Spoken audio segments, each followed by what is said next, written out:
Right. So let's now first write down the basic characteristics of a wave. So let's talk about the characteristics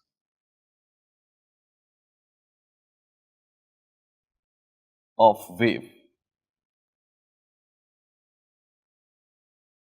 So the first thing we can define is the time period. So time period is the time taken to generate one complete wave. Right. So in this classification, we can actually have another classification which is periodic and non-periodic waves. So as the name suggests, periodic wave is a wave which is generated after fixed intervals of time, right? And non-periodic wave is a wave which is generated at not fixed intervals of time, right? It can be generated at any random time. So once again, our discussion will basically be limited to periodic waves because non-periodic waves do not have fixed characteristics which we can talk about. Because their generation is random, you cannot have a general rule applied to non-periodic waves. But some of the things that we'll study in this chapter, you will see, you could, if ever dealing with non-periodic waves, you could apply those things to non-periodic waves. But typically, non-periodic wave is what we refer to as noise.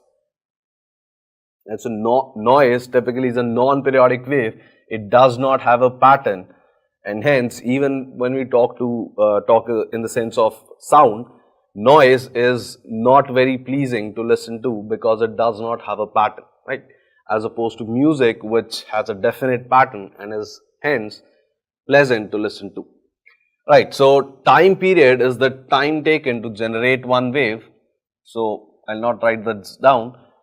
Time period is the time that is taken by the source to generate one wave.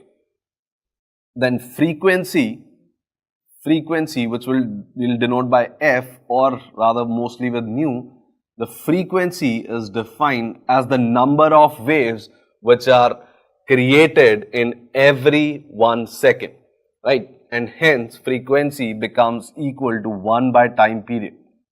So let's take a small example. Let's say it takes 0.5 seconds to generate one wave, right? So how many waves can you generate in 1 second? To find out, you will divide 1 by 0.5 and hence you get 2 as your answer, which is the number of waves you can generate in 1 second. So frequency is the number of waves that can be generated by the source in every second, right? Then we'll talk about the speed of the wave.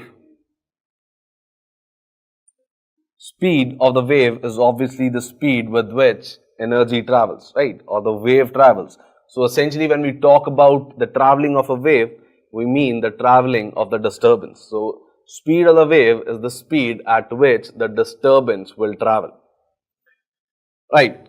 Then wavelength. So wavelength, as you understand, can only be defined for a periodic wave as is time period and frequency. So wavelength is the distance between 2 points which are in the same phase. So it is the distance between 2 points in the same phase.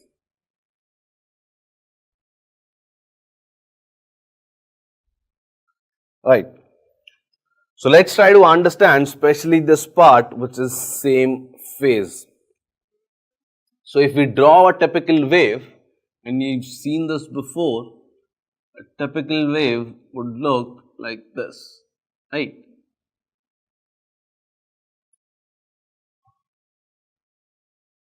So now, in this case, there are multiple points which are at the same height. So let's try to look at the points which are at the same height, right? So you see all these points are at the same height.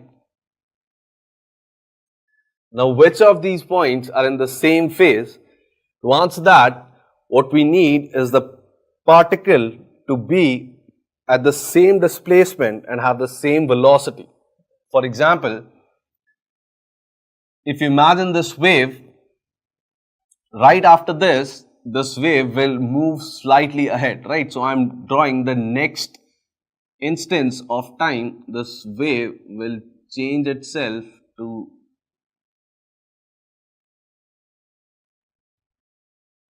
something like this, right? So let's locate the particles. Now to locate them, you must look at vertical lines. So this particle at the next instance has come here. This particle on the other hand has gone to this point. This particle once again has come down. This particle has gone up. So you see that these two particles have the same displacement and also have the same direction of velocity, right? So one wavelength, if you have to measure, will be the distance between these two, right? Or they can also be distances between two crests and two troughs. Now these are the basic definitions. I hope you're familiar with them. So this is called crest and this is called trough. So this is the mean line, the line of zero disturbance. So the maximum disturbance above the mean line is called the crest and the maximum disturbance below the mean line is called the trough.